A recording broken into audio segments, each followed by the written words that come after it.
ఇప్పటి వరకు మనం అనేక ఉద్యమాలు చూసాం. న్యాయం కోసం, అలానే తమకు కావాల్సినటువంటి హక్కులు సాధించుకోవడం కోసం. మొట్టమొదటిగా సంచలనాత్మకంగా ఒక ఉద్యమం నడుస్తోంది. అదే పునర్విక బేబీని సేవ్ చేయండి, తనకు ఒక న్యూ లైఫ్ ఇవ్వాలి అంటే 16 కోట్లు అవసరమని వైద్యులు చెప్తున్నారు. ఎందుకంటే SMA type 1 అనే అరుదైన వ్యాధితో బాధపడుతున్న ఆ చిన్నారి పునర్వికను చూసి అందరూ చలించిపోతున్నారు. ఈ ఒక్క సమస్య తల్లిదండ్రులది అయితే కనుక ఎప్పటికీ ఈ సమస్యకి పరిష్కారం దొరకదు. కానీ ఆ పాపకి మళ్ళీ పునర్జన్మ రావాలి అంటే, ఆ తల్లిదండ్రుల కన్నీళ్లు తొడవాలంటే ఈ సమస్యను అందరి సమస్యగా భావించి అందరూ ఒక ఉద్యమంలాగా ఈ సహాయక చర్యలను కొనసాగిస్తున్నారు. పాప పేనం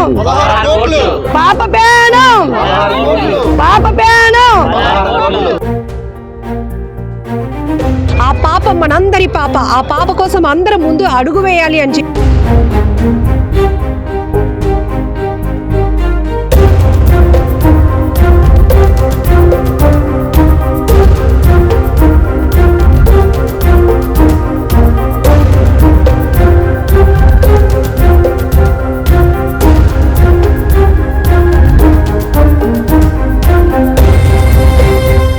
ఇప్పటికే మనం చూస్తున్నాం, తెలుగు స్టేట్స్లో ప్రతి ఇన్ఫ్లుయెన్సర్ కూడా తమ ఫాలోవర్స్నే కాదు, ఇట్లా చూడండి ఈ ఏదైతే సహాయం ఆర్జిస్తూ ఆ పాపని కాపాడండి అంటూ ఇట్లాంటి ఫండ్ రేసింగ్ కోసం ఇలాంటి వాళ్ళు కూడా ముందుకు వస్తూ వీధులు తిరుగుతున్నారు. జిల్లా ప్రాంతం ఏదైనా కావచ్చు, ఎక్కడ చూసినా ఇప్పుడు ఒకటే నినాదం ఉవ్వెత్తున కనపడుతోంది, సేవ్ ద బేబీ పునర్విక.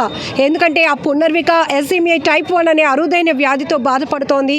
ఆ పాప పుట్టినప్పుడు 3.5 కేజీలు ఉంది, చాలా మంచి హెల్దీ బేబీ. అలాంటిది 2 నెలలు కాదు 4 నెలలు, అలా 6 నెలలు గడిచిన పాపలో ఎలాంటి చలనం లేకపోవడం వల్ల ఆ తల్లిదండ్రులు తీవ్రంగా కుంగిపోయారు. వైద్యుల్ని అప్రోచ్ అయితే పాపకి అరుదైన వ్యాధి ఉంది, ఈ పాపకి నయం కావాలి అంటే 2 నెలల్లోగా 16 కోట్ల రూపాయలు USA నుంచి తెప్పించవలసినటువంటి ఇంజెక్షన్ వేయాలి అని చెప్పారు. అంతే, ఇది సోషల్ మీడియాలో ఒకరు పోస్ట్ చేశారు. ఆ పోస్ట్ కాస్త ఇప్పుడు ఒక ఉద్యమంలా దావానంలా వ్యాపిస్తోంది. ఇది ఆ కుటుంబ సమస్య కాదు, ఆ పాప మనందరి పాప. ఆ పాప కోసం అందరం ముందు అడుగు వేయాలి అని చెప్పేసి ఇప్పటి వరకు మనం విశాఖ హార్బర్లో ఎన్నో రకాల సమస్యలు చూపించాం, మత్స్యకారుల కన్నీటి గాథలు చూపించాం. మొట్టమొదటిసారిగా మత్స్యకారుల మంచి మనసును కూడా చూపిస్తున్నాను. ఇగో మీ అందరికీ తెలుసు, దానయ్యమ్మ మంచైనా చెడైనా ముందుంటుంది. మంచి జరగాలి అంటే కూడా ముందడుగు వేస్తుంది, చెడు ఎక్కడైనా జరిగినా కూడా కడిగి పారేస్తుంది.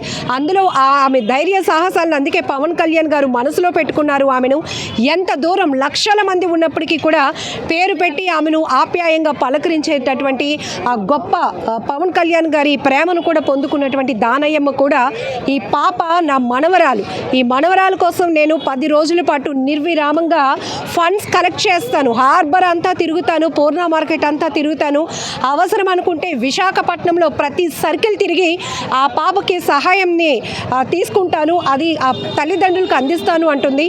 సరే, దానయ్యమ్మ గారితో మాట్లాడదాం. అమ్మ నమస్తే. మీ గురించి మేము చాలా కార్యక్రమాలు గతంలో చేసాం. ఇక్కడ ఏ కష్టం వచ్చినా ముందు నువ్వే నిలబడతారు, అలా మాట్లాడతారు. ఇప్పుడు ఈ పాప గురించి తెలిసిన తర్వాత మధ్యతరగతి మనుషులం అయితే ఆ కష్టము బాగు చేసుకోలేము తల్లి. మన కులం, మా ప్రజల సాయం అయితే ఆ తల్లిదండ్రులు పూర్ణిక తల్లిదండ్రులు మన ప్రజల సాయం కోరారు కాబట్టిగా మన మానవత్వం సాటి చెప్పుకోవాలని నేను ముందడిగేశాను. మీ అందరు సపోర్ట్ ఉంటే మన ఆంధ్రప్రదేశం ప్రజలలా నాకు సపోర్ట్ చేసి నన్ను ముందు నడిపిస్తారని, నన్ను ఒక్కదానే కాదు ఇంటికో పువ్వు ఈసుడుకో దండ ప్రతి మహిళ, మా మంచికారు మహిళలు అయితే మా బలాన్ని కష్టపడుకుంటున్నాము. ప్రతి మహిళ నాకు సపోర్ట్ చేస్తున్నారు, ప్రతి సైనికుడు కూడా. నేను అక్కడ అడిగేస్తే అక్కడ సత్యశ్యామలు ఉన్నాగా వాళ్ళు ఉన్న నేపాన వేస్తున్నారు. అది నాకు చాలా సంతోషంగా ఉంది. వేసిన వాళ్ళందరికీ, పండించిన వాళ్ళందరికీ, నాకు సపోర్ట్ చేసిన వాళ్ళందరికీ భగవంతుడి ఆశీస్సులు అందిస్తున్నాను. నా ఆశీస్సులు కూడా ఎప్పుడు వాళ్ళు ఎన్నంటే ఉంటాయి. పాపను అయితే బతికించుకోవాలని నేను కంకణం కట్టుకున్నాను. పాప బాగున్నదని తెలిసిన వెంటనే నేను శివారి మెట్లెక్కి నా తల్లిలాలు సమర్పించి భగవంతుడికి నా తల్లిల మెట్టుకు గోవిందంటూ శివారి మెట్లెక్కుతానని మొక్కుకున్నాను. తర్వాత అక్కడ తల నీళ్ళాలు సమర్పించి మళ్ళీ విజయవాడ కనకదుర్గమ్మ ఇంటికి వచ్చి కూడా గుడికి వచ్చి కూడా కత్తిరి వేసుకుంటాను. అలాగే అన్నవరం సత్యనారాయణ మూర్తికి వచ్చి కూడా వేసుకుంటాను. సింహాచలం అప్పన్న దేవుడికి కూడా మొక్కున్నాను. భగవంతుడు కూడా కత్తిరి వేసుకొని పొన్నమికి జన్మ అయితే ఇవ్వాలని నేను కంకణం కట్టుకున్నాను. మీ అందరూ ఆశీస్సులు, మీ అందరూ అండదండలు నాకు కావాలి. నేను ముందుకి 20 రోజులు పని కలిసి చేస్తాను. నా ఇంట్లో ఫస్ట్ అయినా నాకెన్ని బాధలున్నా, నాకెన్ని అడుదొడుకులున్నా ముందుకే నడుస్తాను 20 రోజులు.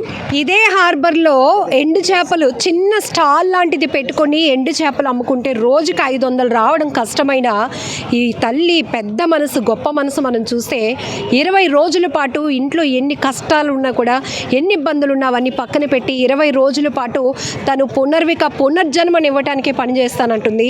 ఇక్కడ కూడా హార్బర్లో ప్రతి మత్స్యకార మహిళ ఎంత తల్లి మనసు, గొప్ప మనసు చాటుకుంటున్నారంటే చేపలు అమ్మే వాళ్ళ దగ్గర నుంచి చేపలు చేస్తే ఒక కేజీ చేపలు చేస్తే 10 రూపాయలు ఎంతో తీసుకుంటారు. ఆ 10 రూపాయల నుంచి కూడా వాళ్ళు సాయానికి ముందుకు వస్తున్నారంటే ఎంత గొప్ప తల్లులు ఉన్నారు, ఎంత గొప్ప మనసు ఉన్నవారు ఇక్కడ ఉన్నారు అర్థమవుతోంది. వీళ్ళ ప్రతి మాట వింటే కన్నీళ్ళు వస్తున్నాయి. ఒక రకంగా చెప్పాలంటే దానయ్యమ్మ గురించి చాలా విషయాలు చెప్పాలి. ఎందుకంటే ప్రతి విషయంలో కూడా తన గొప్ప మనసు చాటుకుంటుంది. ఈ వయసులో కూడా కష్టం అంటే చాలు ముందు నిలబడిపోద్ది. ఆ కష్టం ఇక్కడ హార్బర్లో ఉన్న వాళ్ళకా, వాళ్ళ మత్స్యకార కుటుంబాల్లో వాళ్ళ అని చూడదు. ఎక్కడ వాళ్ళైనా మనందరం మనుషులం, మనందరికీ కష్టం వస్తే అందరం కలిసి ఉండాలి అంటుంది. ఇప్పుడు ఈ పాప వాళ్ళ నాన్నగారు కూడా నెలకి 20,000 జీతం సంపాదిస్తారు. అయితే ఆ పాపకి రెగ్యులర్గా మందులుగా సరిపోతున్నాయి. ఇప్పటికే అప్పులు చేస్తున్నారు. వారు 2 చేతులు జోడించి కన్నీళ్లతో అందరినీ వేడుకుంటుంది ఒకటే, మా పాపను బ్రతికించండి అని, మా పాపను మేము అలా చూడలేకపోతున్నామని. మరి ఆ మాటలు చూసినాక ఎలాంటి హృదయమైనా చలించకుండా ఉండదు. ప్రతి హృదయం స్పందిస్తోంది. ఇప్పటికి మనం చూస్తున్నాం మొత్తం ఇక్కడ అక్కడ అని కాదు, ఇన్ఫ్లుయెన్సర్లు ప్రతి ఒక్కరు కూడా దీన్ని ఒక ఉద్యమంలా ముందుకు తీసుకెళ్తున్నారు. పాప బ్యానర్లు, స్కానర్లు ఈ 2 ఇప్పుడు వైరల్ అవుతున్నాయి సోషల్ మీడియా వేదికగా.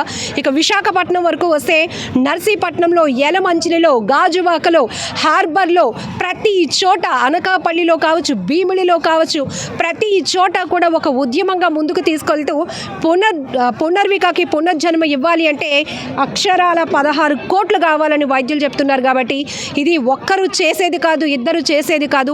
ఈవెన్ ప్రభుత్వాలు ముందుకొచ్చి సాయం చేసినా అంత పెద్ద స్థాయిలో ఆ సహాయం అందించే పరిస్థితి ఉండదు. కాబట్టి ₹1 నుంచి ఎంతవరకైనా వాళ్ళ లిమిట్ అంటూ లేదు. మంచి హృదయంతో ఆ పాపకి ఎంత సాయం చేస్తే అంత. కొంతమంది నేరుగా ఇందులోనే తోచినంత సాయం వేస్తుంటే, కొంతమంది స్కానర్లతో వాళ్ళ అమౌంట్ను పంపిస్తూ పాపకి హెల్ప్ చేస్తున్నారు. మరి కొంతమంది మంచి హృదయంతో బ్లెస్సింగ్స్ ఇస్తున్నారు. ఇదిగో ఈ తల్లి అయితే ఏకంగా శ్రీవారి మెట్లు ఎక్కుతానంటుంది, తలనీలాలు సమర్పిస్తానంటుంది.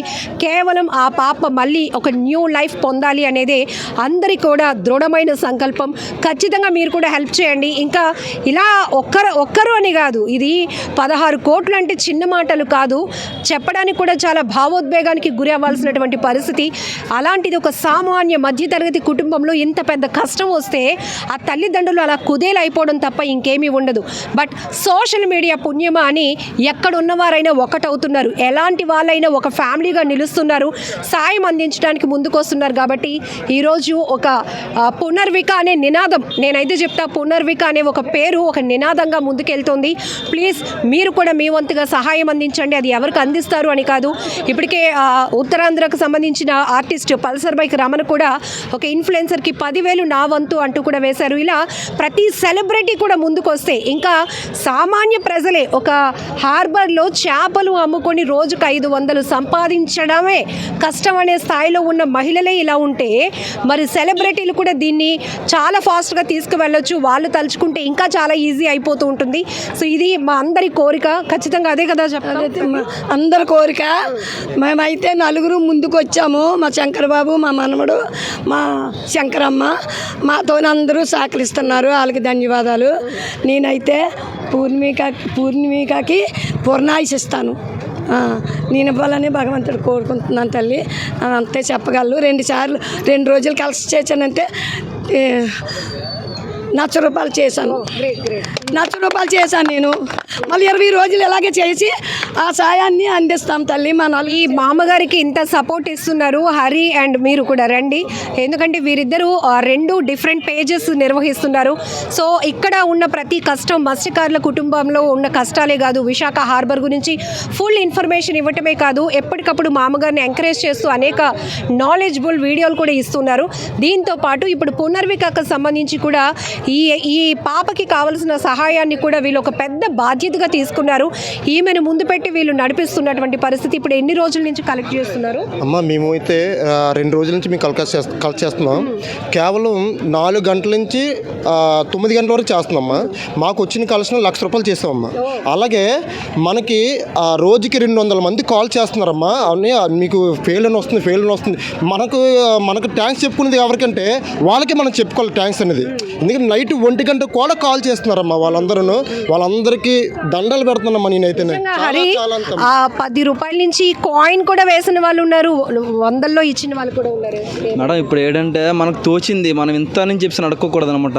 వాళ్ళకి ఎంత తోచింది అంత చేస్తున్నారు. 10,000 వేసిన వాళ్ళు ఉన్నారు, 20,000 వేసిన వాళ్ళు ఉన్నారు. మాకు నాన్ కాల్స్ కూడా వస్తున్నాయి అనమాట. ఇందాకలే ఒక 10,000 కొట్టారనమాట. ఫెయిల్ అయిపోయింది. అయినా సరే నేను ఎలాగైనా సరే సెండ్ చేస్తానని చెప్పి పట్టుదల మీద ఉన్నారనమాట. మీకు ఎలాగైనా సరే 10,000 పంపిస్తానని చెప్పేసి నిన్నటి ట్రై చేస్తున్నారు వాళ్ళు.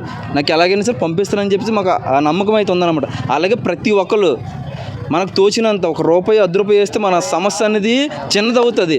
10 చేతులు కలిస్తే చిన్నదవుతుంది అనమాట సమస్య అది. మనం ఒక్కళ్ళమే చేయలేం కాబట్టి 10 మంది కలిస్తే సమస్య ఎంత పెద్దదైనా సరే చిన్నదవుతుంది అనమాట. మనందరం తలుచుకుంటే పాపనైతే కాపాడగలం.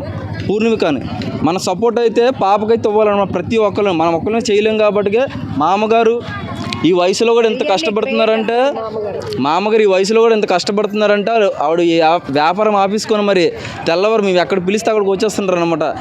మా మనవరాలు అనుకొని ముందుండి ఫస్ట్ మా మామగారే ఆగమమ్మ అంటే అసలు ఆగదు, అసలు రాకెట్లాగా వెళ్ళిపోతుంటుంది అనమాట అడగడానికి.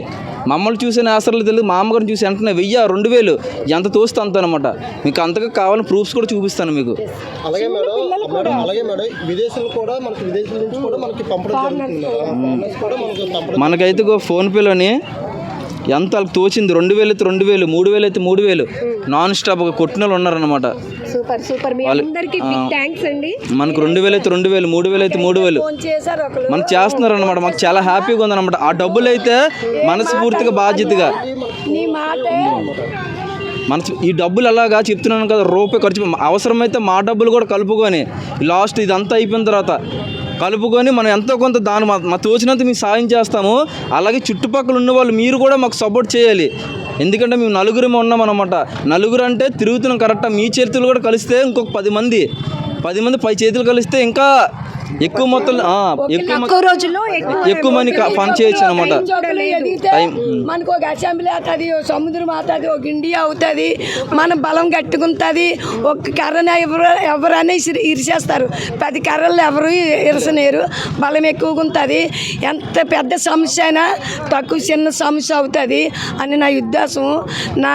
నా ఆశీస్సులు మాకు ₹10, ₹5 సాయం చేసిన వాళ్ళకి అందరికీ భగవంతుడు ఎల్లవేళలా వాళ్ళు భగవంతుడు చూడాలని ఆశీస్సులు అందించాలని నా మనసు కూడా వాళ్ళకి మాలగా వేచేస్తున్నాను. నా మంచి మనసు అయితే వాళ్ళకి మాలగా వేచేస్తున్నాను. వాళ్ళు ఎప్పుడు పిల్ల తల్లితో 4 కుటుంబీకులల్లా చల్లగా ఉండాలి. ఇలాంటివి ఎన్నో కొన్ని వస్తాయి. అంది మంచి మనసు చేసుకొని అందరినీ సహకారం లేదమ్మా. నేను వీడియో చేశాను, చెప్పాను తల్లి. అమ్మ పూర్ణిక, నువ్వు అధైర్యం పడకు, నిన్ను బతికించుకుంటాము మేమందరము. నీకు సపోర్టు. నువ్వు అనాథు కాదు, నీ తల్లిదండ్రులు కూడా పేదోళ్ళు కాదు. ఒక సముద్రం, ఒక ఇండియానే కనిపెట్టావు తల్లి. నువ్వు ఒక ఇండియాని ఆదుకున్నావు. నిన్ను ఆదుకున్న ప్రజలు మేము. నువ్వు నా మమ్మల్ని ఆదుకున్నావు. నువ్వెంత రుణపడైతే పుట్టావో మా అందరము ఆ పేరులోనే పూర్వజన్మ పూర్మిక అని పునర్విక అని ఉన్నది. ఆ అమ్మ ఎప్పటికీ పూర్ణాయుషం వస్తుంది. నా ఆశీస్సులు ఎప్పుడు ఉంటాయి పిల్లకి. వాళ్ళ తల్లిదండ్రులకి అందిస్తాను. నానైతే పక్కాగా అందిస్తాను. భగవంతుడిని ఏడుకుంటున్నాను. భగవంతుడి ఆశీస్సులు ఎప్పుడు పిల్లకు ఉంటాయి, పాపకు ఉంటాయి. వాళ్ళ తల్లిదండ్రులు కూడా అధైర్యం పడొద్దు. మా అందరము నీకు సపోర్ట్ నాన్న. నాకు కొడుకుగా చెప్తున్నాను, నీ కూతురు నీకు అందిస్తాం తండ్రి. మా సాయి సహకారాలు మా శ్రమతో అందిస్తాం నీకు. చూడండి ఒకసారి బామ్మగారికి కన్నీళ్ళు ఆగట్లేదు. చూడండి ఒక్కసారి బామ్మగారు ఒకసారి ఎమోషన్ అయిపోతున్నారు. నాకైతే చూడండి నా నాను మనవరాలుగా చాలా అది ఇది ఎక్కడి నుంచి ఇందులో నుంచి వచ్చింది కదమ్మా, గుండె లోతుల్లో నుంచి వచ్చింది ప్రయత్నం. ఇది నా ఆవేదన, నా బాధ. మా నాటి మధ్య తరగతి వాళ్ళు అయితే ఇలా ప్రాబ్లం అయితే చేసుకోలేము. అందరూ సహాయ సహకారాలు ఉంటేనే ముందుకే వెళ్ళగలము తల్లి, ఆ పిల్లని బాగు చేసుకోగలము. అలాగే అందరూ సహకరించినందుకు అందరికీ సహకరించిన వాళ్ళందరికీ భగవంతుడు ఎల్లవేళలా భగవంతుని ఆశీస్సులు ఎప్పుడు ఉంటాయని వేడుకుంటున్నాను తల్లి. జై ఇండియా.